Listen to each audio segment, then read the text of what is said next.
कुरम अम जुर्गे का दूसरा सेशन आज पेशावर में होगा। इस्लामाबाद में होने वाले पहले सेशन में क़याम अम के लिए मुख्तलिफ तजावीज़ पर तबादला ख्याल किया गया। जुर्गे में सोशल मीडिया का गलत इस्तेमाल रोकने, एक दूसरे के मुकदमात का एहतराम करने और हुकूक की पासदारी समेत क़याम अम के लिए मुख्तलिफ उमूर पर बातचीत की गई। दूसरी जानिब कुरम में मजीद 4 बंकर्स गिरा दिए गए। अम मुआहदे के तहत गिराए गए बंकर्स की तादाद 22 हो गई। रास्तों की बंदिश से गैस, तेल, खुराक और अद्वियात न मिलने के बायस शहरियों को शदीद मुश्किलात का सामना है।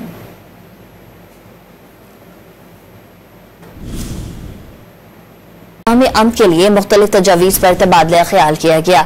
जुर्गे में सोशल मीडिया का गलत इस्तेमाल रोकने, एक दूसरे के मुकदमात का एहतराम करने और हुकूक की पासदारी समेत क़याम अम के लिए मुख्तलिफ उमूर पर बातचीत की गई।